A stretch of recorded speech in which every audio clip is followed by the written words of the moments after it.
वासुदेवाय नमः। स्वस्ति श्री गणेशाय नमः।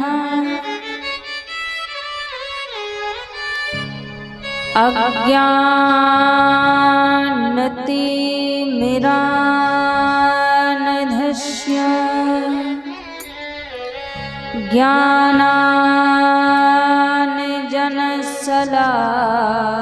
ज्ञानाञ्जनशलाकया चक्षुरुन्मीलितं येन तस्मै श्री गुरवे नमः।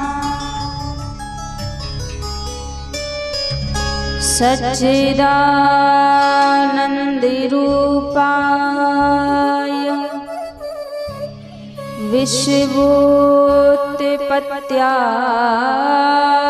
विश्वोत्पत्त्यादिहेतवे तापत्रये विनाशाय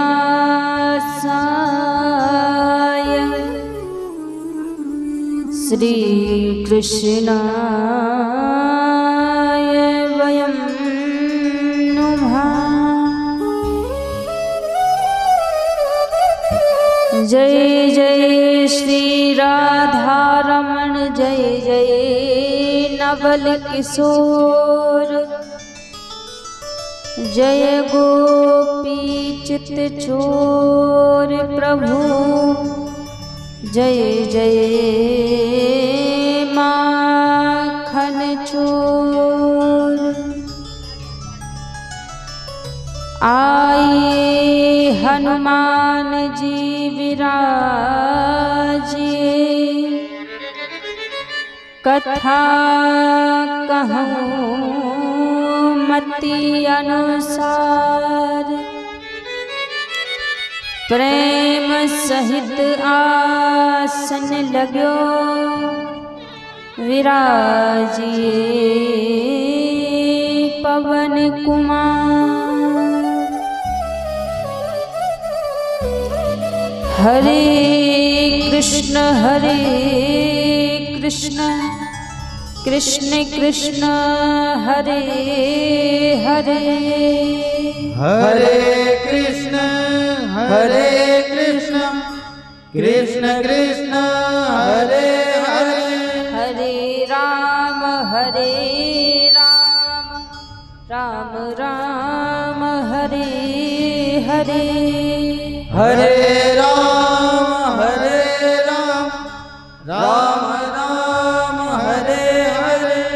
बोलिए श्री वाके बिहारी लाल की जय हो। श्री राधा रमण लाल की जय हो। श्री हनुमान जी महाराज की जय हो।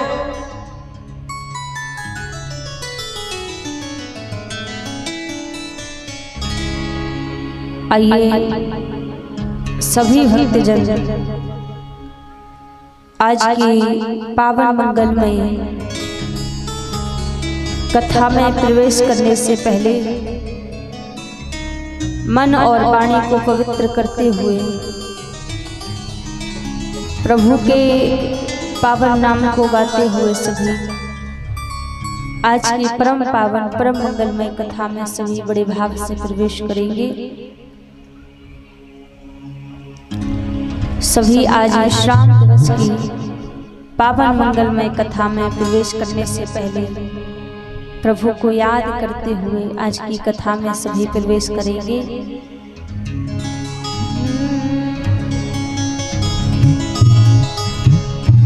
हरि के सिवा कहीं दिल ना लगाना, हरि के सिवा कहीं ना लगाना, हरि के सिवा सिवा कहीं दिल ना लगाना, हरि के सिवा कहीं दिल ना लगाना, हरि के सिवा कहीं दिल ना लगाना, हरि के सिवा कहीं दिल ना लगाना, नहीं तो पड़ेगा तुझको, नहीं तो पड़ेगा तुझको, नहीं तो पड़ेगा तुझको, नहीं तो पड़ेगा तुझको, आंसू बहाना, हरि के सिवा कहीं दिल ना लगाना, हरि के सिवा कहीं दिल ना लगाना, हरि के सिवा कहीं दिल ना लगाना, हरि के सिवा कहीं दिल ना लगाना। जय हो।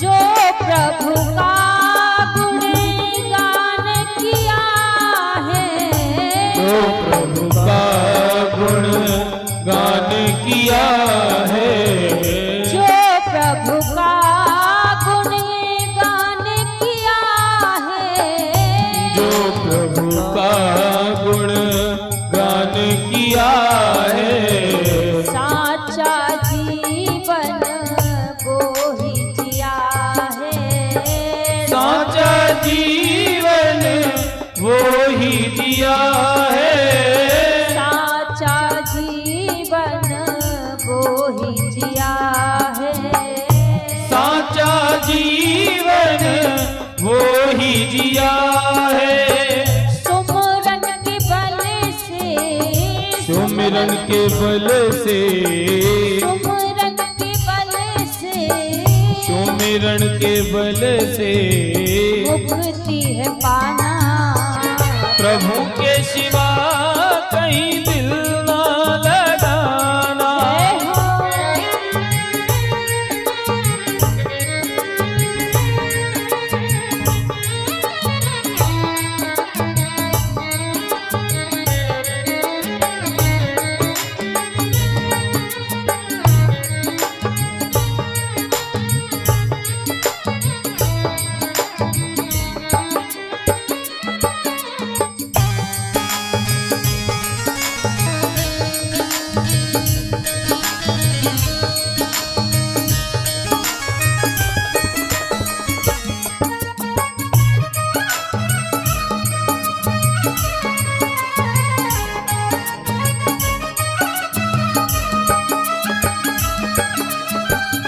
बालापन गया आज जवां है, बालापन गया आज जवां है, बालापन गया आज जवां है, बालापन गया आज जवां है, बीत गया अब समय कहाँ है, बीत गया अब समय कहाँ है, बीत गया अब समय कहाँ है, बीत गया अब समय कहाँ है, सोच समझ के, सोच समझ के, सोच समझ के, सोच समझ के, वक्त को गवाना, हरि के सिवा कहीं दिल न लगाना, हरि के सिवा कहीं दिल न लगाना, प्रभु के सिवा कहीं दिल ना लगाना, प्रभु के सिवा कहीं दिल ना लगाना, नहीं तो पड़ेगा तुझको, नहीं तो पड़ेगा तुझको, नहीं तो पड़ेगा तुझको, नहीं तो पड़ेगा तुझको आंसू बहाना, हरि के सिवा कहीं दिल ना लगाना, हरि के सिवा कहीं दिल ना लगाना, हरि के सिवा कहीं दिल ना लगाना, हरि के सिवा कहीं दिल ना लगाना, प्रभु के सिवा कहीं दिल ना लगाना, प्रभु के सिवा कहीं दिल ना लगाना, हरि के सिवा कहीं दिल ना लगाना, हरि के सिवा कहीं दिल ना लगाना, हरि के सिवा कहीं दिल ना लगाना, हरि के सिवा कहीं दिल ना लगाना, नहीं तो पड़ेगा तुझको, नहीं तो पड़ेगा तुझको आंसू बहाना, प्रभु हरि के सिवा कहीं दिल ना लगाना। बोलिए श्री राधा रमण लाल की जय हो। आइए सर्वप्रथम मेरे परम आराध्य अकारण करुणा वरुणालय अनंत कोटि कल्पतरु पीतांबरधारी श्री राधा रमण लाल जी के पावन चरणों में प्रणाम करते हुए अनंत बलवंत संत श्री हनुमंत लाल जी महाराज के पावन चरणों में प्रणाम करते हुए सभी संत समाज, विप्र समाज, विद्वत समाज, कथा में उपस्थित सभी भक्तजनों के हृदय में विराजित मेरे लोक लोचन सावरे सरकार के श्री चरणों में व्यासपीठ की ओर से वंदन प्रणाम करते हुए आज विश्राम दिवस की पावन कथा में सभी बड़े भाव से प्रवेश करेंगे। 6 दिनों से हम आप सभी प्रभु की जो पावन मंगलमय कथा को सुनते आ रहे हैं, श्रवण करते आ रहे हैं। आज उस कथा का विश्राम दिन है। आज भगवान की कथा विश्राम लेगी, लेकिन प्रभु की कथा पूरी नहीं होगी, क्योंकि भगवान की कथा कभी पूरी नहीं होती है। कभी ऐसा नहीं कह सकते कि भगवान की कथा का आज अंतिम दिन हुआ या समाप्त हुआ, ना, क्योंकि भगवान की कथा कभी अंत नहीं लेती, कभी समाप्त नहीं होती। भगवान की कथा विश्राम लेती है। हरि अनंत हरि कथा अनंता, कहूँ सुनहु बहु विधि सब संता। भगवान की लीला अनंत है, भगवान के अवतार अनंत है, तो भगवान की कथा भी अनंत है। जो भगवान की कथा कभी पूरी नहीं होती, केवल मात्र प्रभु की कथा विश्राम लेती है। तो 6 दिनों से हम सबके बीच में जो भागवत महापुराण यहाँ पर खुला हुआ था, आज वो भागवत महापुराण हम सबके बीच से विश्राम ले लेगा। आज भगवान की कथा हम सबके बीच से विश्राम हो जाएगी। आज प्रभु की कथा तो हम सबके बीच से विश्राम हो जाएगी। भागवत महापुराण आज यहाँ बंद हो जाएगा, लेकिन एक बात का आज हम मन में संकल्प लेवे, एक बात का हम मन में भाव लेवे कि आज से हम अपने अपने जीवन रूपी पुराण को खोलकर पन्ने पन्ने पर प्रभु को विराजित कर लेंगे। तब तो हमारा कथा को सुनना सफल हो जाएगा, सार्थक हो जाएगा। और यदि कथा को सुनने के बाद भी हम हृदय में प्रभु को विराजित नहीं कर पाए, इस जीवन रूपी पुराण में प्रभु को हम विराजित नहीं कर पाए, श्वास श्वास के पन्ने में हम भगवान के नाम को स्मरण नहीं कर पाए, तो हमारा जीवन तो बेकार है ही। इस कथा में आने से भी फिर कोई लाभ नहीं हुआ,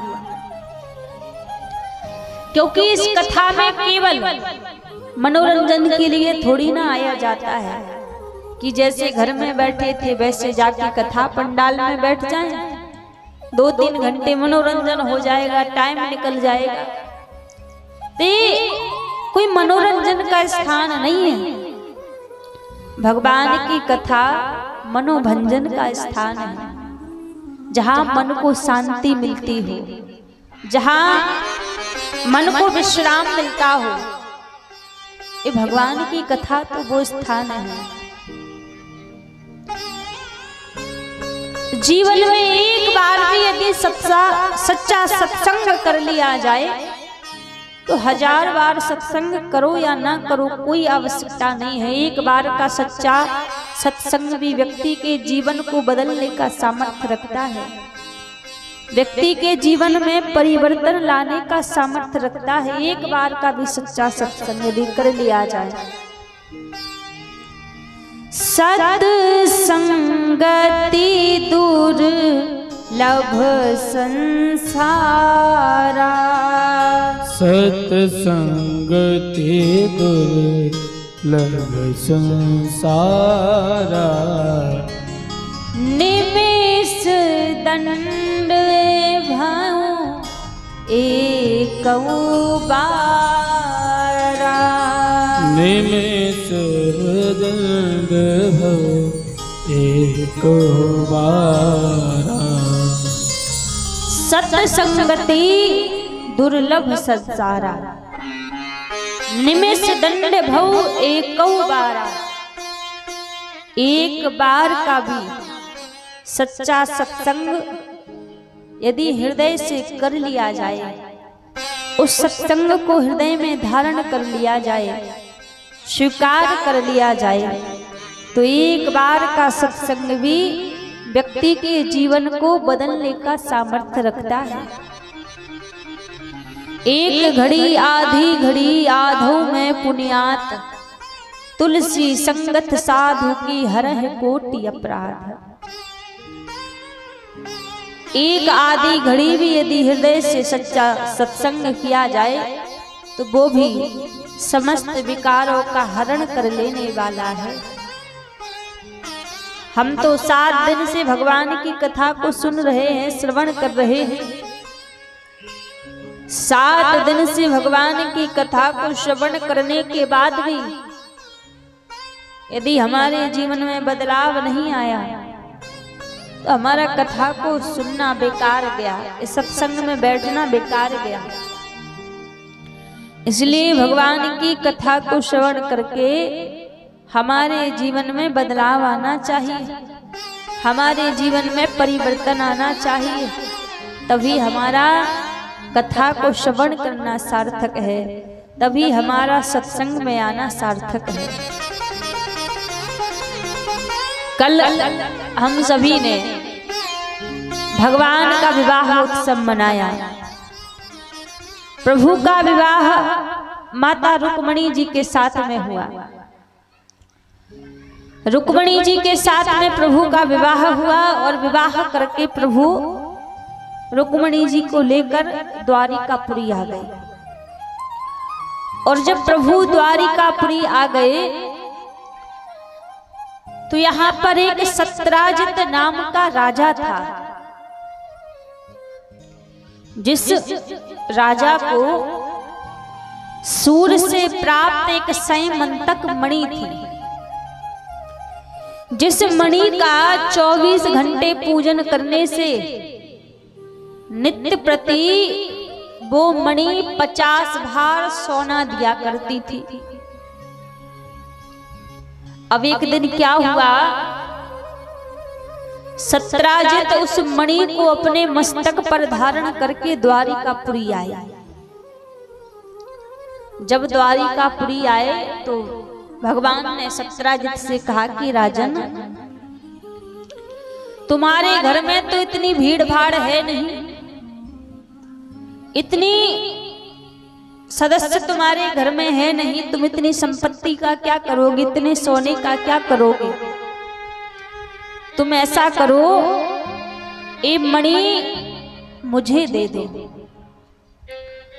जब उस मणि को मांगा तो सत्राजित ने मना कर दिया कि तपस्या मैंने की है सूर्य की, और मणि तुम्हें क्यों दे दो। मना कर दिया मणि को देने से। जब मणि को देने से मना कर दिया और वहां से लौट कर आ गया, फिर दूसरे दिन सत्राजित के छोटे भाई प्रसेन उस मणि को अपने मस्तक पर धारण करके जंगल में शिकार खेलने के लिए गए। और जब जंगल में शिकार खेलने के लिए गए तो सत्राजित को पता लगा कि प्रसेन को किसी ने मार दिया है, और प्रसेन को मारकर मणि छीन ली। जब सत्राजित को पता लगा कि प्रसेन को मार के किसी ने मणि छीन ली, सत्राजित ने ना सोचा ना विचार किया, सीधा द्वारिकाधीश के ऊपर कलंक लगा दिया कि द्वारिकाधीश ने मुझसे मणि मांगी थी और मैंने उनको मणि देने से मना कर दिया, तो मुझे लगता है द्वारिकाधीश ने ही मेरे भाई को मार के मणि छीन ली। सब में बात फैल गई। जब सब में बात फैल गई तो धीरे धीरे प्रभु को इस बात का पता लगा।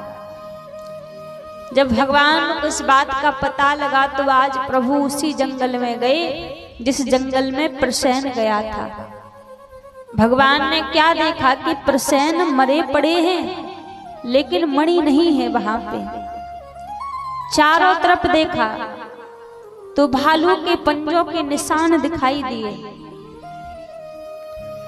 उन भालू के पंजों के निशान के पीछे पीछे जैसे ही प्रभु गए तो देखा कि एक गुफा में एक भालू की कन्या उस मणि के साथ खेल रही थी। जब देखा कि एक भालू की कन्या उस मणि के साथ खेल रही है तो भगवान जैसे उस मणि को छीनने लगे, मणि को लेने लगे, तो गुफा में से एक भयंकर भालू आया और आकर भगवान के साथ युद्ध करने लगा। युद्ध करते करते कई दिन बीत गए। जब वो भालू परास्त हो गया तो परास्त होकर भगवान के चरणों में बैठ गया, चरणों में गिर पड़ा और भगवान के चरणों में बैठकर प्रार्थना करने लगा कि प्रभु मैं जान चुका हूं आप कौन हैं, आप राघवेंद्र सरकार हैं। जैसे कहा कि आप राघवेंद्र सरकार हैं, उसी समय ये जो भालू था ये कोई और नहीं, ये जामवंत जी थे। जब भगवान राम अवतार धारण करके आए तो एक बार जामवंत जी भगवान के निकट जाके भगवान से प्रार्थना करने लगे कि प्रभु, मेरे मन में युद्ध करने की कामना है, आप मेरे साथ युद्ध कीजिए। जैसे कहा कि मेरे साथ में युद्ध कीजिए, तो भगवान कहने लगे कि देखो, मेरा मर्यादा पुरुषोत्तम अवतार है, मैं बिना कारण के आपके साथ में युद्ध नहीं कर सकता, बिना कारण के मैं आपके साथ में लड़ाई नहीं कर सकता। यदि मैं बिना कारण के आपके साथ में युद्ध करूंगा तो दुनिया के लोग क्या कहेंगे कि मर्यादा पुरुषोत्तम भगवान श्री राम जी कैसे थे, जो बिना कारण ही किसी के साथ में भी युद्ध करने के लिए लग जाते। इसलिए मैं आपके साथ युद्ध नहीं कर सकता। लेकिन जब मैं द्वापर युग में कृष्ण अवतार धारण करके आऊंगा, तब आपकी शिक्षा को मैं पूरा करूंगा। तो आज भगवान ने जामवंत जी की इच्छा को पूरा किया। जामवंत जी के साथ प्रभु ने युद्ध किया। जामवंत जी कहने लगे कि प्रभु, यहाँ पर आपका कैसे आगमन हुआ, कैसे आना हुआ। तब भगवान ने कहा कि जामवंत जी, जिस मणि के साथ तुम्हारी ये कन्या खेल रही है, इस मणि के कारण मेरे ऊपर कलंक लगा है। जैसे कहा कि मेरे ऊपर कलंक लगा है, तो भगवान बोले मैं इस मणि को लेने के लिए आया हूं। जामवंत जी ने कहा प्रभु, अपने दोनों हाथ आगे कीजिए। और जैसे ही भगवान ने अपने दोनों हाथों को आगे किया, जामवंत जी ने भगवान के एक हाथ में मणि रख दी और दूसरे हाथ में अपनी कन्या जामवती का हाथ रख दिया और कहा प्रभु, आप इस मणि के साथ साथ मेरी कन्या जामवती को भी स्वीकार कीजिए। तो भगवान का ऐसे दूसरा विवाह जामवती जी के साथ में हुआ। उस मणि को लेकर भगवान सत्राजित के पास में पहुंचे और सत्राजित से कहा कि राजन, इसी मणि के कारण आपने मेरे ऊपर झूठा कलंक लगाया था, लीजिए इस मणि को अपने पास रखिए। और जैसे कहा कि इस मणि को अपने पास रखिए,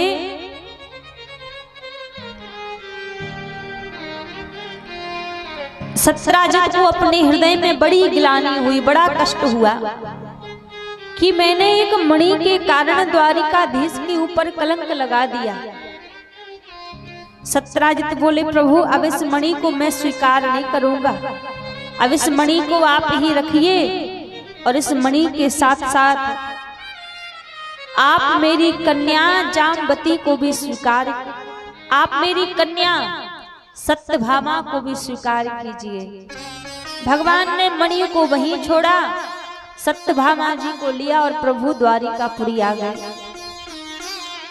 तो भगवान का तीसरा विवाह सत्यभामा जी के साथ में हुआ।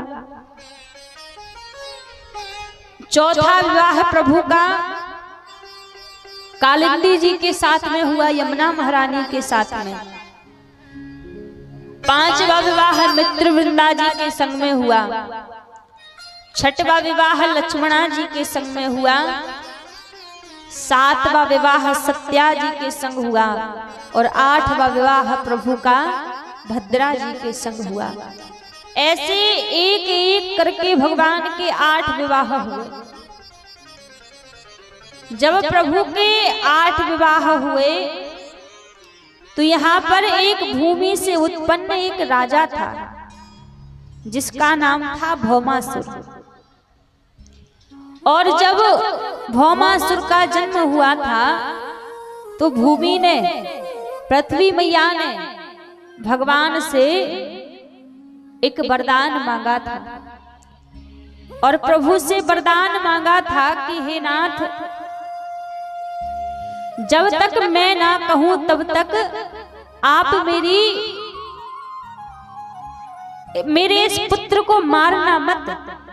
जैसे प्रभु ने कहा कि कब तक ना मारूं, भूमि ने कहा, पृथ्वी मैया ने कहा कि जब तक मैं ना कहूं तब तक आप मेरे पुत्र को मारना मत। प्रभु ने कहा ठीक है। लेकिन आज यहाँ पर अत्याचार बढ़ता जा रहा है भौमासुर का। जिस किसी भी कन्या का विवाह होता, भौमासुर आता और आके उस कन्या का हरण कर लेता। अब तो महाराज धीरे धीरे भगवान को पता लगा कि भौमासुर का तो अत्याचार बढ़ता जा रहा है। जब पता लगा तो महाराज आज भगवान ने सत्यभामा जी को अपने साथ में लिया और सत्यभामा जी को लेकर प्रभु भौमासुर के पास में पहुंच गए। क्योंकि यहाँ पर जो सत्यभामा जी हैं वो पृथ्वी मैया का अवतार हैं, भूमि का अवतार हैं। तो सत्यभामा जी को लेकर भगवान आज भौमासुर के पास में पहुंच गए। युद्ध चल रहा है, युद्ध में बार बार प्रभु प्रयास करते प्रहार कर रहे हैं, लेकिन बार बार भौमासुर बच जाता। जब बार बार भौमासुर बच जाता तो सत्यभामा जी खड़ी खड़ी देख रही हैं। और जब सत्यभामा जी ने देखते देखते कहा कि प्रभु इनको क्यों छोड़ रहे हो, इनको मार दो मार दो। जब भगवान ने सुना, सत्यभामा जी के मुख से निकला कि इनको मार दो, उसी समय प्रभु ने अपने सुदर्शन चक्र को प्रकट किया और आज प्रभु ने भौमासुर का उद्धार कर दिया, वध कर दिया। जब भौमासुर का वध कर दिया तो आज भौमासुर के बंदी गृह को प्रभु ने खोला। और जब बंदी गृह को खोला तो वहां पर भौमासुर ने बंदी गृह में 16,100 कन्याओं को बंदी बना रखा था। आज प्रभु ने सभी कन्याओं से कहा कि अब किसी से आपको डरने की आवश्यकता नहीं है, अब आप अपने अपने घर जाइए। तब सारी कन्याएं एक स्वर में प्रभु से कहने लगी कि हे नाथ, अब हम अपने घर जाएंगी तो हमारे घर वाले हमें स्वीकार नहीं करेंगे, कोई हमसे अब विवाह नहीं करेगा, क्योंकि हम एक राक्षस के पास में रही हैं। अब तो हमारे पास केवल मात्र एक ही मार्ग है कि हम प्राणांत कर दें, अपने प्राणों का त्याग कर दें। तब भगवान ने कहा कि आप सभी को कहीं जाने की आवश्यकता नहीं है, मैं आप सभी को स्वीकार करता हूं। कहते हैं हर एक व्यक्ति के जीवन में एक बार ऐसा अवसर जरूर आता है जब हमें लगता है कि अब कोई हमारा नहीं है, जब जिंदगी से अच्छी मृत्यु लगने लग जाती है। जब कभी ऐसा अवसर जीवन में आए जब लगे कि संसार में अब कोई हमारा नहीं है, अब तो हमारे लिए चारों तरफ से रास्ते बंद हो चुके हैं, तब केवल मात्र एक दरबार, एक चौखट ऐसी है जो हमेशा सबके लिए खुली रहती है, जो द्वार हमेशा सबके लिए खुला रहता है। दरबार में राधा रानी के दुख दर्द मिटाए जाते हैं, दुनिया के सताए लोग यहाँ सीने से लगाए जाते हैं। एक राधा रानी का दरबार ऐसा है जिस दरबार में छोटे बड़े का भेद नहीं है कि कोई बड़ा जाए तो उसको अलग स्थान दिया जाए, कोई छोटा जाए तो उसको अलग स्थान दिया जाए ना। एक लाडली जू का दरबार ऐसा है कि सबको सामने जो एक नजर से देखती हैं और जिनको दुनिया वाले ठुकरा देते हैं उनको हमारी राधा रानी हृदय से लगाती है। इतनी करुणामय है हमारी राधा रानी, इतनी कृपा करने वाली है। दरबार में राधा रानी के दुख दर्द मिटाए जाते हैं। दरबार में राधा रानी के दुख दर्द मिटाए जाते हैं। दरबार में राधा रानी के दुख दर्द मिटाए जाते हैं। दरबार में राधा रानी के दुख दर्द मिटाए जाते हैं। दरबार में राधा रानी के दरबार में राधा रानी के दुख दर्द मिटाए जाते हैं। दुख दर्द मिटाए जाते हैं। दुनिया के सताए लोग यहाँ, दुनिया के सताए लोग यहाँ सीने से लगाए जाते हैं। दरबार में राधा रानी के दुख दर्द मिटाए जाते हैं। दरबार में राधा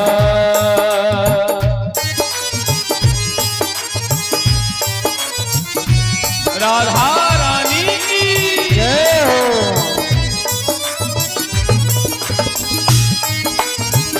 विश्वभान दुलारी की जय हो।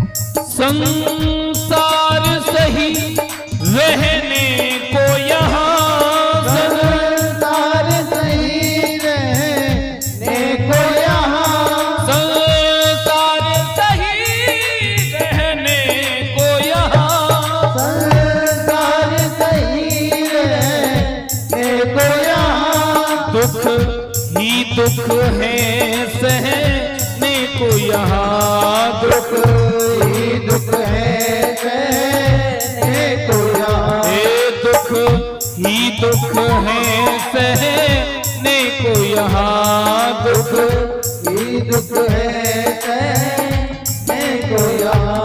भर भर के प्याले अमृत के, भर भर के प्याले अमृत के यहाँ रोज पिलाए जाते हैं। दरबार में राधा रानी के दुख दर्द मिटाए जाते हैं। दरबार में राधा रानी के, दरबार में राधा रानी के दुख दर्द मिटाए जाते हैं। दुख दर्द मिटाए जाते हैं। दुनिया के सताए लोग यहाँ सीने से लगाए जाते हैं। दुनिया के सताए लोग यहाँ सीने से लगाए जाते हैं।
घटती पल पल रहती दिन दिन घटती पल पल रहती।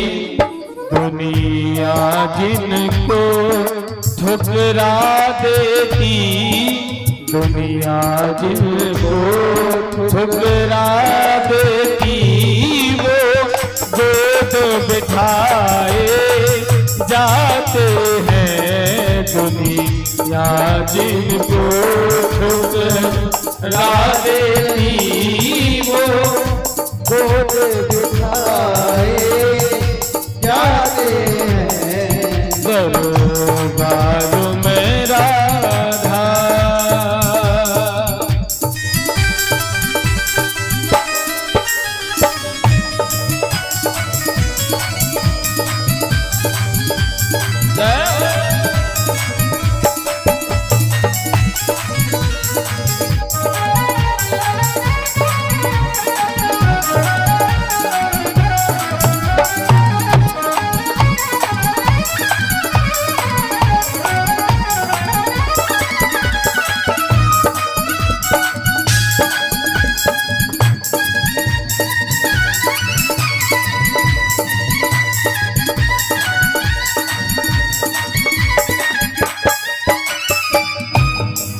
जो राधा राधा कहते हैं, जो राधा राधा कहते हैं। जो राधा राधा कहते हैं, जो राधा राधा कहते हैं। वो प्रिया शरण में रहते हैं, वो प्रिया शरण में रहते हैं। हे वो प्रिया शरण में रहते हैं, वो प्रिया शरण में रहते हैं। कहा जो राधा राधा कहते हैं, वो प्रिया शरण में रहते हैं। जो अपने श्री राधे राधे जय राधे राधे हो, जो राधा राधा कहते हैं, जो राधा राधा कहते हैं। वो श्याम शरण में रहते हैं, वो श्याम शरण में रहते हैं। करती है कृपा वृषभानु सुता, करती है कृपा वृषभानु सुता, वो गोद बिठाए जाते हैं। द्वार में राधा रानी के दुख दर्द मिटाए जाते हैं। दरबार में राधा रानी के दुख दर्द मिटाए जाते हैं। दरबार में राधा रानी के दुख दर्द मिटाए जाते हैं। जय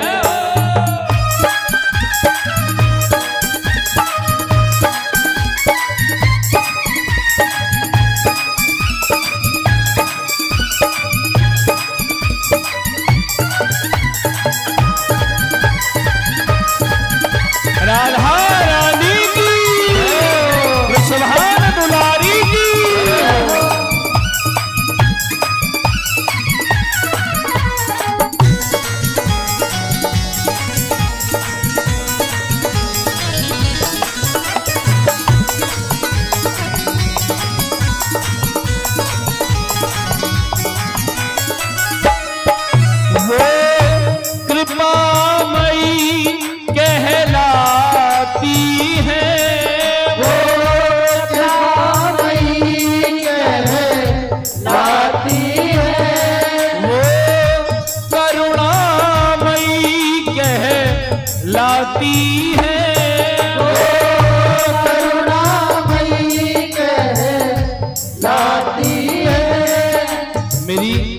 श्यामा जो संसार करती हैं तो गुण अवगुण कुछ भी नहीं देखती, केवल इतना ही काफी है कि आप शरण में आकर एक बार कहते हैं हे लाडजू मैं आपकी शरण में हूं।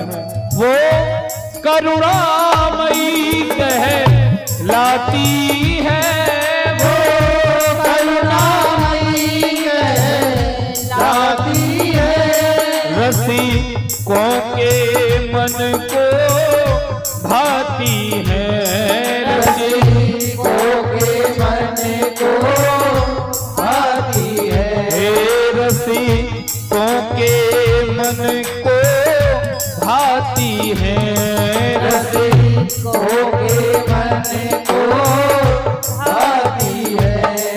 दुनिया में जो बदनाम हुए, दुनिया में जो बदनाम हुए, पलकों पे बिठाए जाते हैं दरबार में राधा रानी के दुख दर्द मिटाए जाते हैं दरबार में राधा रानी के दुख दर्द मिटाए जाते हैं दरबार में राधा रानी के दुख दर्द मिटाए जाते हैं। ओ दरबार में राधा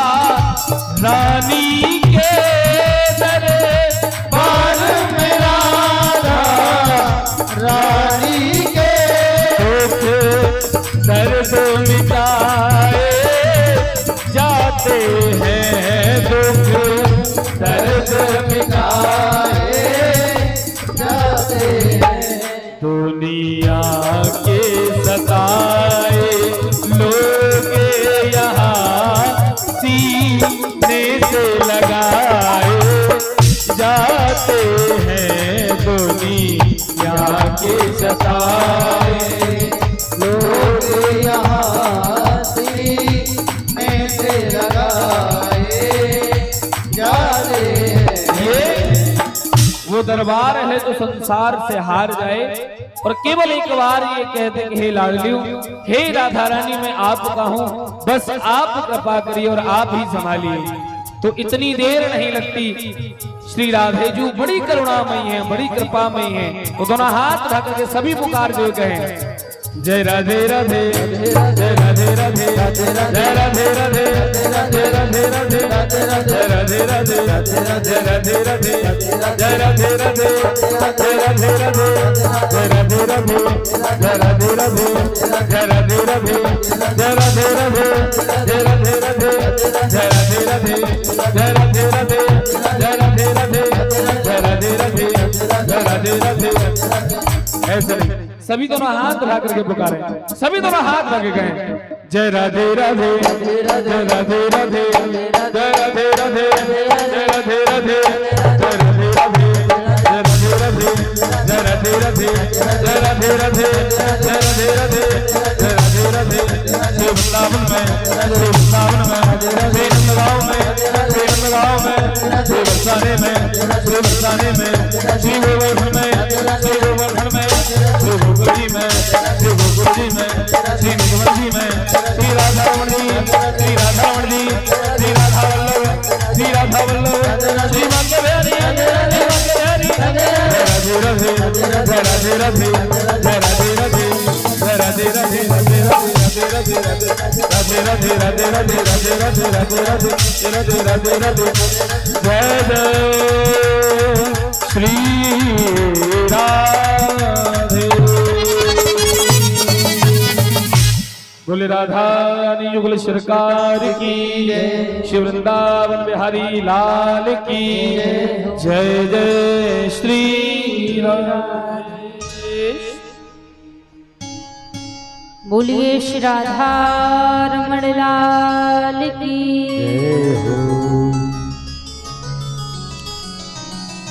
कहते हैं एक राधा रानी का ऐसा दरबार है कि जो भी राधा रानी के दरबार में पहुंच जाए, जो भी उनके दरबार में पहुंच जाए, राधा रानी कृपा करने वाली है, करुणा करने वाली है। ऐसा एक लाडली जू का दरबार है। इसीलिए कभी भी जब जीवन में ऐसा समय आए, लगे कि अब इस संसार में कोई हमारा नहीं है, बिना सोचे विचारे राधा रानी के दरबार में चले आना। सबको अपनाती हैं, सबके ऊपर कृपा करती हैं। ऐसा दरबार श्यामा जी का है। आज जब सभी कन्याओं ने एक साथ में कहा कि हमारे पास अब कोई मार्ग नहीं है, हम आपकी शरण में हैं, आप बताइए हम क्या करें। तब ठाकुर जी ने कहा कि आपको कहीं जाने की आवश्यकता नहीं है, मैं आप सभी को स्वीकार करता हूं। आज एक साथ में भगवान ने 16,100 रूप धारण किए और एक ही साथ में भगवान ने 16,100 विवाह कर लिए। तो ऐसे एक एक करके प्रभु के 16,108 विवाह हुए। अब लोग कहते हैं भगवान ने इतने सारे विवाह किए। यदि आज प्रभु इन कन्याओं को अपनाते नहीं, इनके साथ में यदि प्रभु विवाह नहीं करते, तो आज सारी कन्याएं प्राणांत कर लेती, अपने प्राणों का त्याग कर देती। आज इन सभी कन्याओं के प्राणों की रक्षा करने के लिए भगवान ने इन सभी को अपनाया, इन सभी के साथ में विवाह किया। तो ऐसे एक एक करके प्रभु के 16,108 विवाह हुए। सभी कन्याओं के द्वारा 10-10 पुत्र और एक एक कन्या का जन्म हुआ। बड़ा प्रभु का परिवार है। आज कुरुक्षेत्र में वसुदेव जी के द्वारा इंद्रप्रस्थ यज्ञ होने के लिए जा रहा है। आज बलराम जी ठाकुर जी के पास में आए और बोले, देख कन्हैया, तो को ब्रजवासियों की बड़ी याद आवे, मैया यशोदा की याद आवे, नंद बाबा की याद आवे। आज इस पत्रिका को लेकर ब्रजमंडल जाना है, तो क्यों ना ऐसा करो, इस पत्रिका को लेकर तुम ही ब्रजमंडल चले जाओ। इस बहाने सबसे भेंट हो जाएगी, सबसे मिलना हो जाएगा और पत्रिका भी पहुंच जाएगी। ठाकुर जी बोले, देखो मैं चला तो जाऊंगा, जाने में कोई आपत्ति नहीं है, कोई दिक्कत नहीं है, लेकिन मैं ब्रज में जाने के बाद लौट कर आ पाऊंगा या नहीं आ पाऊंगा, इसकी कोई गारंटी नहीं है, इसलिए मैं नहीं जाऊंगा। ठाकुर जी ने मना कर दिया। ब्रजमंडल आज पत्रिका भेजी यज्ञ की। 100 वर्ष दूर रहने का श्राप था राधा रानी को ठाकुर जी से। आज वो श्राप पूर्ण होने के लिए जा रहा है। सारे ब्रजवासी, मैया यशोदा, नंद बाबा, राधा रानी, गोपिकाएं आज कुरुक्षेत्र में पधारे हैं। प्रथम बार ब्रजभूमि को छोड़कर कुरुक्षेत्र में यज्ञ के लिए पधारे। आज जब यज्ञ के लिए पधारे तो मैया यशोदा को पता लगा कि इस यज्ञ में मेरो कन्हैया आयो है।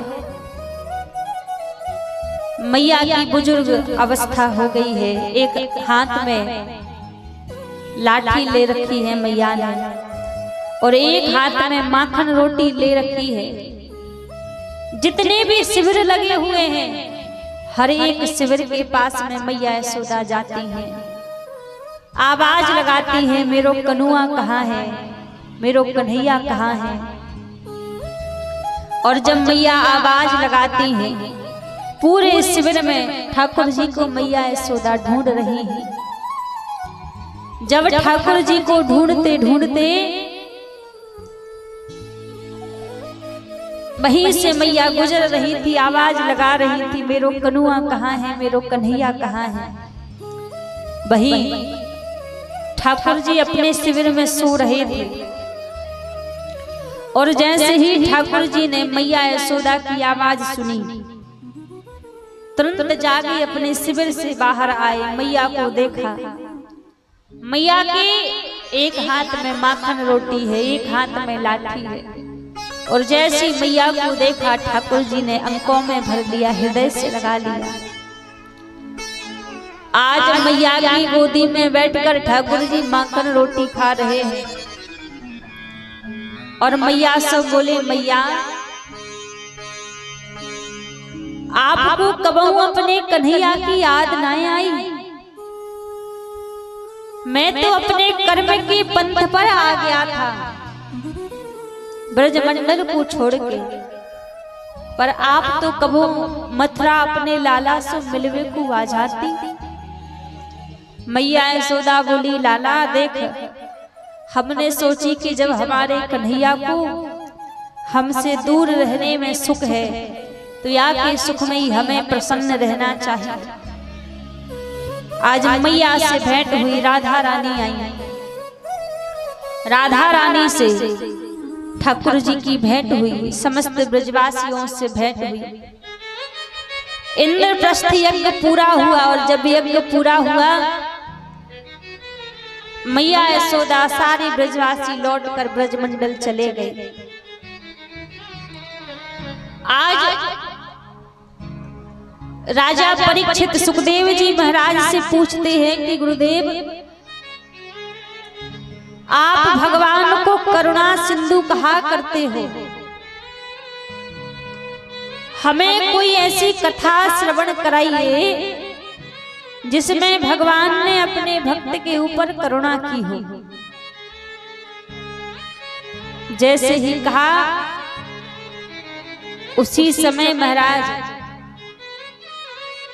आज सुखदेव जी महाराज कहते हैं, राजन भगवान के एक मित्र थे, कृष्णस्य सखा कश्यप ब्राह्मणो ब्रह्म वित्तमा। भगवान कृष्ण के एक मित्र थे जिनका नाम था सुदामा। यहां सुदामा जी ने नहीं कहा कि मेरे मित्र कन्हैया है, यहां कन्हैया ने कहा है कि मेरे मित्र सुदामा है। सुदामा जी की और कन्हैया की मित्रता अवंतिकापुरी में हुई थी। जब अवंतिकापुरी में भगवान विद्या अध्ययन करने के लिए गए थे, जब उनकी भेंट हुई थी। सुदामा जी के जीवन में गरीबी है, पत्नी का नाम है सुशीला, चार पुत्र हैं घर में और चार दिन चूल्हा नहीं जलता, ऐसी स्थिति है। देखो कहते हैं गरीबी जीवन में दो प्रकार की होती है, एक तो कर्म की गरीबी होती है और दूसरी त्याग की गरीबी होती है।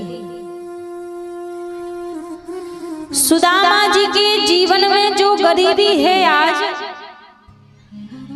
वो कर्म की गरीबी नहीं है, सुदामा जी के जीवन में त्याग की गरीबी है।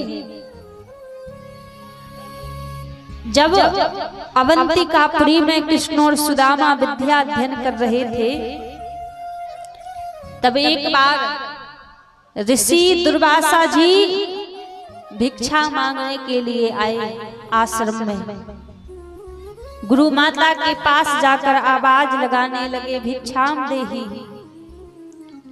जैसे ही आवाज लगाई तो गुरु माता ने कहा, महाराज आश्रम में कुछ भी नहीं है भिक्षा देने के लिए, बल्कि आश्रम में कुछ चने रखे हुए थे, फिर भी मना कर दिया कि कुछ भी नहीं है, झूठ बोल दिया।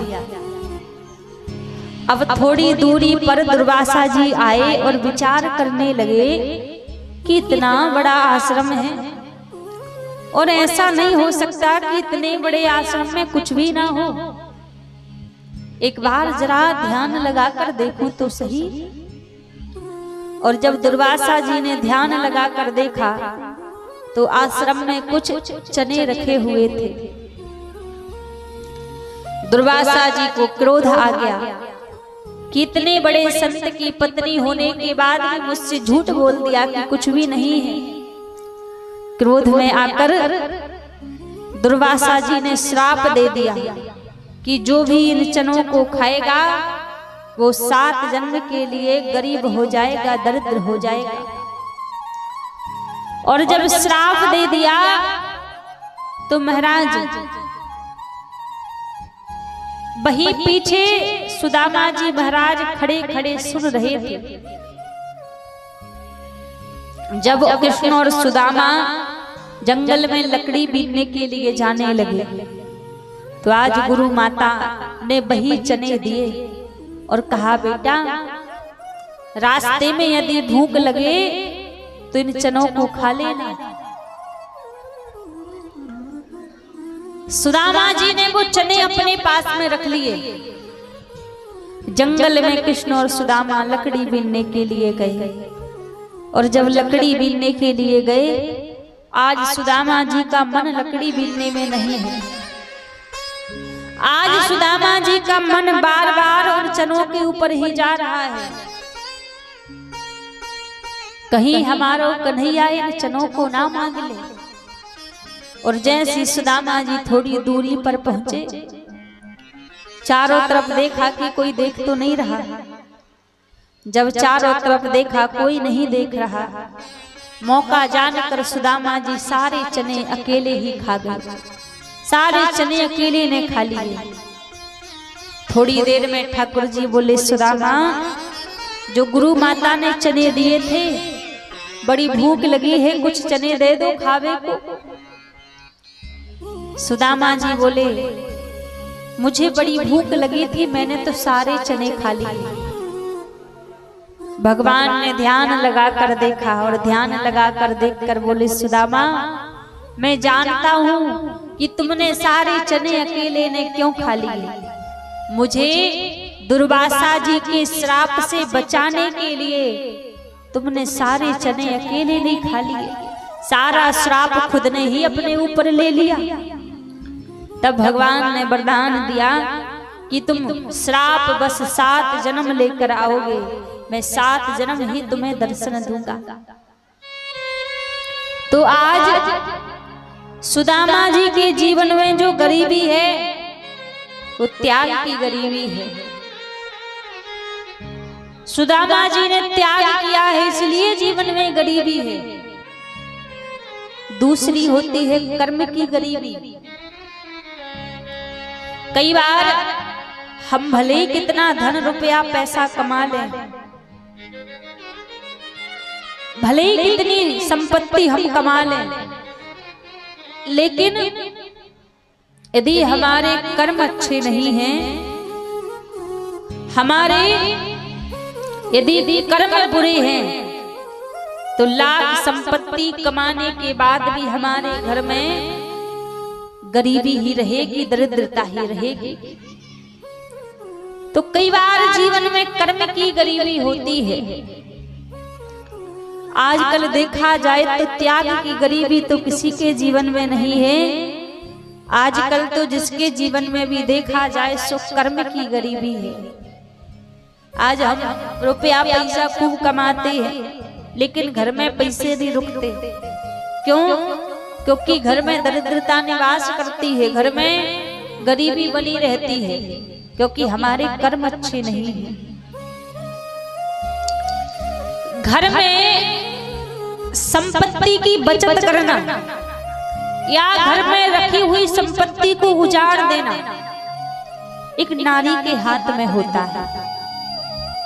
क्योंकि जो घर की स्त्री होती है, घर की जो नारी होती है, उसे लक्ष्मी, घर की नारी को लक्ष्मी कहा जाता है। वो चाहे तो घर में राजा को रंक बना दे और रंक को राजा बना दे। हर एक नारी का कर्तव्य होता है कि उसके कर्म घर में ऐसे हो कि जिससे लक्ष्मी घर में आवे, दरिद्रता ना आवे। अच्छा, आप चाहती हैं कि आपके घर में खूब लक्ष्मी निवास करे, खूब रुपया पैसा निवास करे, दरिद्रता ना आए। देखो सीधे हाथ है, सब चाहते हैं। देखो, यदि आप चाहते हो कि आपके घर में दरिद्रता ना आए, लक्ष्मी आवे, तो अपने कुछ कर्मों में सुधार कीजिए। पहली बात ध्यान से सुनिए, जिस घर की नारी, जिस घर की स्त्री बिना स्नान किए रसोई घर में जाती हो, उस घर में कभी लक्ष्मी निवास नहीं कर सकती। जिस घर की नारी बिना स्नान किए रसोई घर में चली जाती हो, भोजन बना लेती हो, उस घर में कभी लक्ष्मी नहीं आ सकती। बिना स्नान किए कभी रसोई घर में नहीं जाना चाहिए, क्योंकि जो रसोई होती है वहां पर लक्ष्मी का निवास होता है, अन्नपूर्णा माता का निवास होता है। तो बिना स्नान किए रसोई घर में नहीं जाना चाहिए, पहली बात। और महाराज दूसरी बात, जिस घर में कई बार होता है ना कि रात्रि ज्यादा हो जाए तो बोले महाराज अब झूठे बर्तन हैं, क्या करें, रात्रि ज्यादा हो गई है, सुबह धो लेंगे, रखे रहने दो। तो जिस घर में घर की रसोई में झूठन पड़ी हो, झूठे बर्तन पड़े हो, इधर उधर मक्खी उनके ऊपर बैठी है, ऐसे घर में कभी लक्ष्मी निवास नहीं करती। हमारी देखो, देखा जाए तो रसोई में क्या, घर में झूठन कहीं भी नहीं होनी चाहिए, क्योंकि हमारा घर समस्त मंदिर के बराबर माना जाता है। तो जिस घर में रसोई में झूठन पड़ी हो वहां पर कभी लक्ष्मी निवास नहीं करती। और तीसरी बात, जिस घर की नारी अशुद्ध अवस्था में रजस्वला धर्म के समय भी रसोई घर में जाती हो, भोजन बनाती हो, उस घर में भी कभी लक्ष्मी निवास नहीं कर सकती। उस घर में भी दरिद्रता ही निवास करती है। देखो, ज्यादा नहीं तो 4 दिन का परहेज तो सब माताओं को करना चाहिए, क्योंकि जो रसोई घर है वहां अन्नपूर्णा माता का निवास होता है। और आप अशुद्ध अवस्था में यदि जाके भोजन बनाओगी, मान लीजिए आपने 4 दिन के लिए उस सामग्री को स्पर्श कर लिया, छू लिया, अब 4 दिन के बाद ऐसा तो नहीं कि जो रसोई में सामग्री रखी उसको आप फेंक दोगे, अलग कर दोगे, आगे भी तो उसी को इस्तेमाल करोगे ना, तो वो तो सब अशुद्ध हो गई ना। फिर उसका आप अपने बच्चों को भोजन करा सकते हो, ना पति को भोजन करा सकते हो, ना भगवान को उसका भोग लगा सकते हो। इसलिए 4 दिन का परहेज तो सबको करना चाहिए। तो जिस घर की नारी अशुद्ध अवस्था में भी रसोई घर में जाती हो वहां कभी लक्ष्मी निवास नहीं कर सकती, वहां दरिद्रता ही निवास करेगी। और चौथी बात,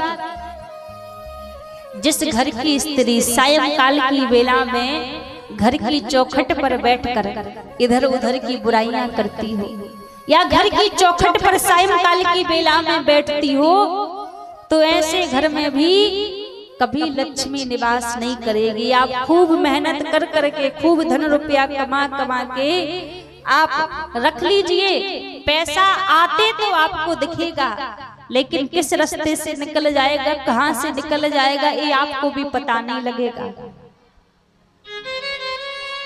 क्योंकि जो सायंकाल का समय होता है, जो गोधूली बेला का समय होता है, वो गोधूली बेला के समय में लक्ष्मी मैया हमारे घर में आती है।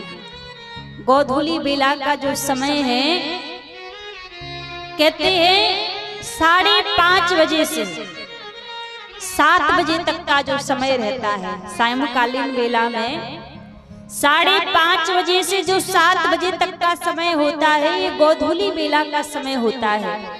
और गोधूली बेला के समय में घर की चौखट पर बैठकर कभी इधर उधर की बातें नहीं करना चाहिए, किसी की बुराई नहीं करना चाहिए। और जो घर की स्त्री गोधूली बेला में 5:30 से 7 बजे के भीतर नित्य प्रति यदि घर की चौखट पर दीपक जलाती है, दिया एक रोज नित्य जलाती है, तो वहां पर लक्ष्मी स्वयं चल कर आती है। कभी उस घर में धन धान्य की कमी नहीं हो सकती, क्योंकि ये समय लक्ष्मी मैया के घर आने का समय है। और गोधूली बेला में जो घर की नारी अपने घर के द्वार पर एक दीपक नित्य प्रति जलाती हो, तो वहां पर लक्ष्मी मैया स्वयं चल कर आती है। वहां कभी पैसा धन रुपया की कमी नहीं होती। तो ये तो सबका ही नियम होना चाहिए कि घर के द्वार पर सायंकालीन बेला में तो सबको दीपक जलाना चाहिए। संध्या बंदन तो हर एक घर की नारी को करना चाहिए, क्योंकि माताओं को लक्ष्मी की तुलना दी गई है, लक्ष्मी स्वरूपा माना गया है। जब लक्ष्मी स्वरूपा माना गया है तो महाराज वो लक्ष्मी के आचरण भी हमारे जीवन में होने चाहिए, वो लक्ष्मी के गुण भी हमारे जीवन में होने चाहिए, तभी हम घर गृहस्थी को संभाल सकती हैं। तो कई बार महाराज यही होता है कि हम धन तो बहुत कमाते हैं, लेकिन कर्म अच्छे नहीं होते, तो कर्म की वजह से जीवन में गरीबी आती है। तो गरीबी 2 प्रकार की होती है, एक त्याग की गरीबी होती है, दूसरी कर्म की गरीबी होती है। आज सुदामा जी महाराज के जीवन में जो गरीबी है वो त्याग की गरीबी है। सुदामा जी ने त्याग किया है भगवान के लिए, इसलिए जीवन में गरीबी है। 4 घरों में तंदुल भिक्षा मांगने के लिए जाते हैं सुदामा। 4 घर में मिल जाए तो ले आते, 5वें घर में नहीं जाते। आज सुदामा जी महाराज भिक्षा मांगने के लिए गए तो एक घर में कुछ तंदुल सुदामा जी को भिक्षा में मिली। उन्हीं तंदुलों को लेकर सुदामा जी अपने घर आ रहे थे। दुबला पतला सुदामा जी का शरीर है, पैर फिसल गया, गिर गए, और जब गिर गए तो वो सारे तंदुल मिट्टी में मिल गए। उसी मिट्टी की एक पोटली बना ली सुदामा जी ने और अपने घर ले आए। सुशीला से बोले, देवी इसमें कुछ दान रखा है, जिसके 2 हिस्से कर लो। एक भगवान को भोग लगा दो, दूसरा हमारे लिए हो जाएगा। जब सुशीला ने उस पोटली को खोला तो उस पोटली में महाराज थोड़े से तंदुल के दाने थे। तो सुशीला कहने लगी, प्रभु ऐसा कीजिए, ये दूसरा हिस्सा भी आप अपने भगवान को ही भोग लगा दो। आज जो थोड़े से तंदुल भिक्षा में मिले थे, दोनों पति पत्नी ने आकर आज इसका भोग भगवान को लगा दिया। उसी समय द्वारिकापुरी में भगवान भोजन करने के लिए बैठे थे। जब भगवान भोजन करने के लिए बैठे थे तो एक निवाला प्रभु ने तोड़ा, मुख में नहीं दिया, वहीं छोड़ दिया और बोले, रुक्मणी मेरा तो पेट भर गया। रुक्मणी जी बोली, अभी तो आपने कुछ पाया ही नहीं, कैसे आपका पेट भर गया? जैसे ही कहा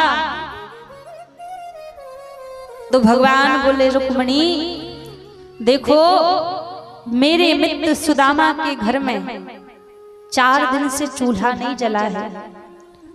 आज कुछ तंदुल भिक्षा में मिले तो वो भी मुझे ही समर्पित कर दिए, तो मेरा तो इसी में पेट भर गया। जैसे ही कहा तो रुक्मणी जी बोली, प्रभु आप सबके लिए धन वैभव देते हैं, आप कुछ वैभव सुदामा जी को क्यों नहीं दे देते? भगवान बोले, रुक्मणी बात तो यही है, सुदामा कभी कुछ मांगता ही नहीं। सुदामा जी कभी भगवान से कुछ मांगते नहीं थे। जब भगवान के पास में जाते तो भगवान के पास में जाकर सुदामा जी प्रार्थना करते थे कि हे नाथ, मेरी आपसे मांगने की आदत है, कभी मैं गलती से आपसे कुछ मांग भी लूं तो आप मुझे देना मत। मैं अगर मांगू तो मांगू, तुम ना दे देना मुझे, तुमने जो दे दिया तो आशिक नहीं मजदूर कहलाऊंगा। यदि मैंने आपसे कुछ मांगा, आपने मुझे दे दिया, तो फिर आपका भक्त थोड़ी ना कहलाऊंगा, फिर तो मजदूर बन जाऊंगा कि दिन भर भजन किया, शाम को मांग कर आ गए, इसलिए कुछ देना मत। तो कभी सुदामा भगवान से कुछ मांगते नहीं थे, लेकिन भगवान भी कब तक अपने भक्त को दुख में देखें, तकलीफ में देखें। आज प्रभु ने क्या किया, एक साधु का रूप बनाया। साधु का रूप बना के भगवान सुशीला के निकट पहुंचे और आवाज लगाने लगे, भिक्षाम देहि भिक्षाम देहि।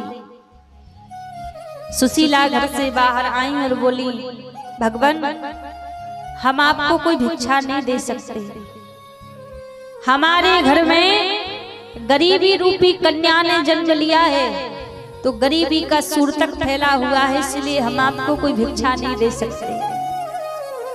भगवान बोले, देवी हमने तो सुना है कि तुम्हारे पति के मित्र द्वारिकाधीश हैं। सुशीला ने कहा, मुझे नहीं पता। इतना कहकर भगवान वहां से चले गए। अब जब सुदामा जी आए तो सुशीला सुदामा जी के निकट गई और बोली, स्वामी हमने सुना है कि आपके मित्र द्वारिकाधीश हैं। द्वारिकाधीश का नाम सुनते ही सुदामा जी कहने लगे, हाँ देवी, मुझ अभागा के मित्र द्वारिकाधीश हैं।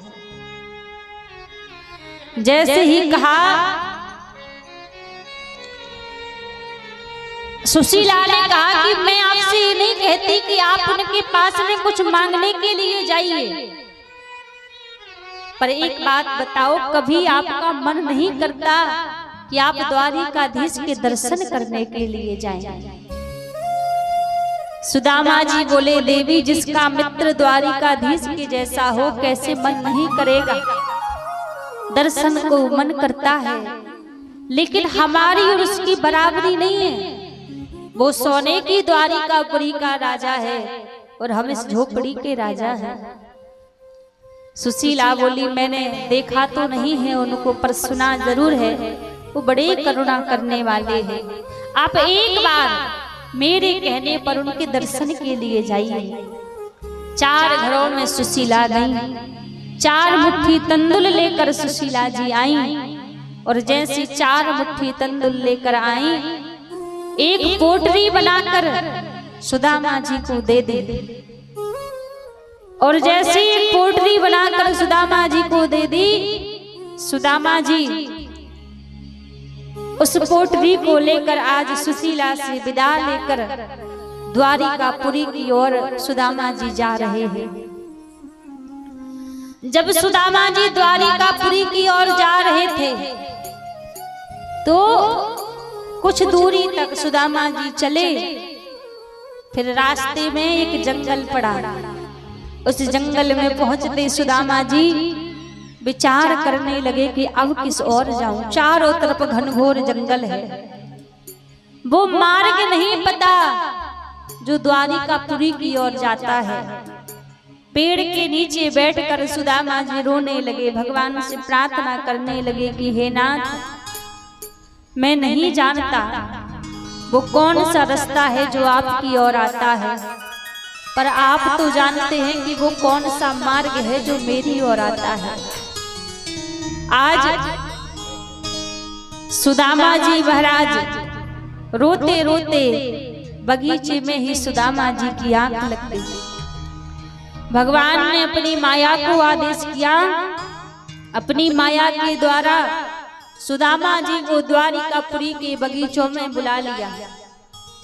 द्वारिकापुरी के बगीचों में आते सुदामा जी की आंख खुली, और जब आंख खुली तो सुदामा जी ने देखा कि बड़े बड़े कंचन महल खड़े हुए हैं। लोगों से पूछा, भैया ये कौन सी नगरी है? लोग बोले ये द्वारिकापुरी है।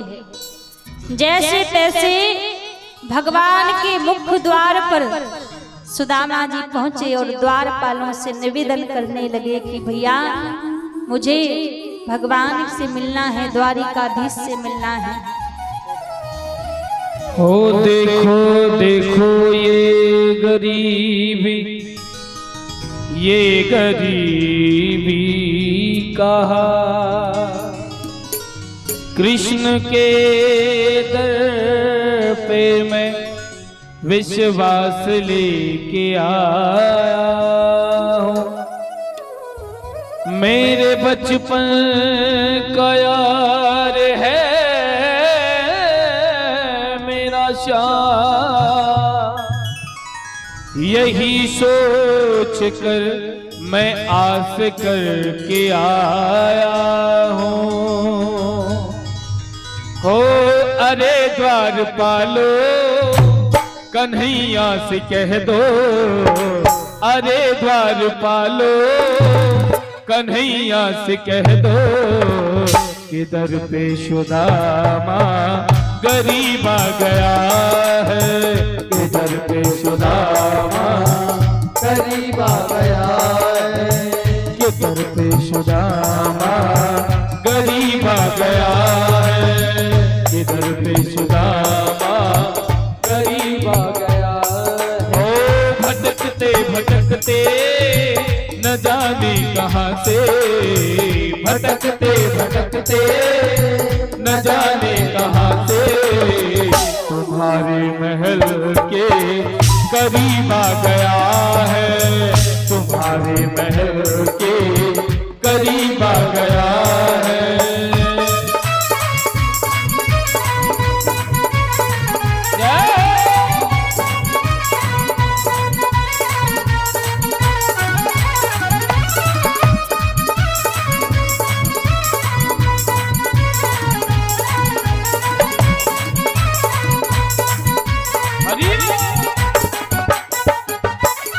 नजर पे है पगड़ी न तन पे है जामा, बता दो कन्हैया को नाम है सुदामा है, बता दो कन्हैया को नाम है सुदामा, बता दो कन्हैया को नाम है सुदामा। ओ न सर पे है पगड़ी न तन पे है जामा, बता दो कन्हैया को नाम है सुदामा। ओ न सर पे है पगड़ी न तन पे है जामा, बता दो कन्हैया को नाम है सुदामा, बता दो कन्हैया को नाम है सुदामा। एक बार मोहन से जा कर के कह दो, तुम एक बार मोहन से जा कर के कह दो, मिलने सखावत नसीब आ गया है, मिलने सखावत नसीब आ गया है। ओ अरे द्वारपालो कन्हैया से कह दो, अरे द्वारपालो कन्हैया से कह दो कि दर पे सुदामा गरीब आ गया है, कि दर पे सुदामा गरीब आ गया है। सुदामा जी महाराज जी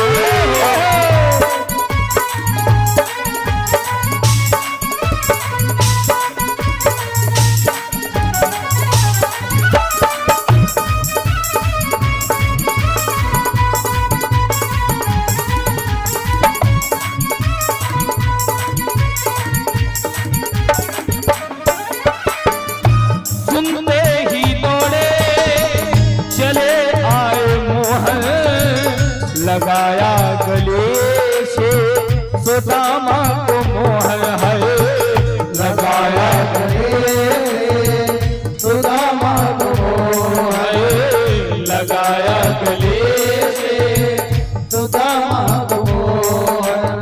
हो कि सुनते ही दौड़े चले आए मोहन, लगाया गले से सुदामा को मोहन।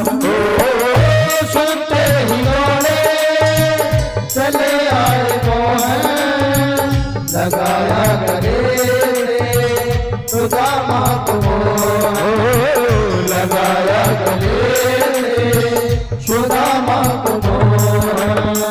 हुआ रुक्मणी को बहुत ही अचंभा, हुआ रुक्मणी को बहुत ही अचंभा, ये मेहमान कैसा अजीब आ गया है, ये मेहमान कैसा अजीब आ गया है।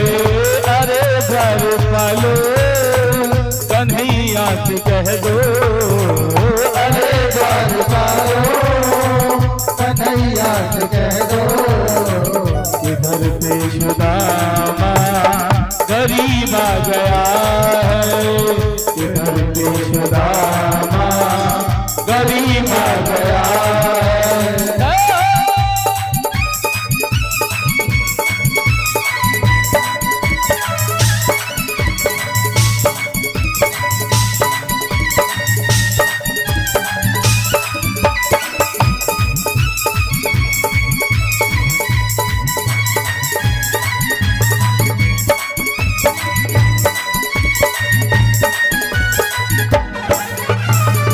बराबर में अपने सुदामा बैठाए, शरण आंसुओं से शाम ने धुलाए, चरण आंसुओं से श्याम ने धुलाए, चरण आंसुओं से श्याम ने धुलाए। बराबर में अपने सुदामा बैठाए, चरण आंसुओं से शाम ने धुलाए। ओ बराबर में अपने सुदामा बैठाए, चरण आंसुओं से श्याम ने धुलाए, चरण आंसुओं से श्याम ने धुलाए। न घबराओ प्यारे जरा तुम सुदामा, न घबराओ प्यारे जरा तुम सुदामा, खुशी का समा तेरे करीब आ गया है, खुशी का समा तेरे करीब आ गया है। अरे द्वार पालो कन्हैया से कह दो, अरे द्वार पालो कन्हैया से कह दो, इधर पे सुदामा गरीब आ गया है, इधर पे सुदामा गरीब आ गया है, इधर पे सुदामा गरीब आ गया है, इधर पे सुदामा गरीब आ गया है। और एक बार सभी दोनों हाथ भद्र गोविंद नाम लेते हो, सभी दोनों हाथ बढ़ाएं। हे भज गोविंद गोविंद गोपाला, भज गोविंद गोविंद गोपाला, हे भज गोविंद गोविंद गोपाला, भज गोविंद गोविंद गोपाला, हे भज गोविंद गोविंद गोपाला, भज गोविंद गोविंद गोपाला, हे मेरो मुरली मनोहर नंद लाला, मेरो मुरली मनोहर नंद लाला, हे मेरो मुरली मनोहर नंद लाला, मेरो मुरली मनोहर नंद लाला, हे भज गोविंद गोविंद गोपाला, भज गोविंद गोविंद गोपाला। दोनों हाथ उठा के सभी ताली बजा, हे भज गोविंद गोविंद गोपाला, भज गोविंद गोविंद गोपाला, हे भज गोविंद गोविंद गोपाला, भज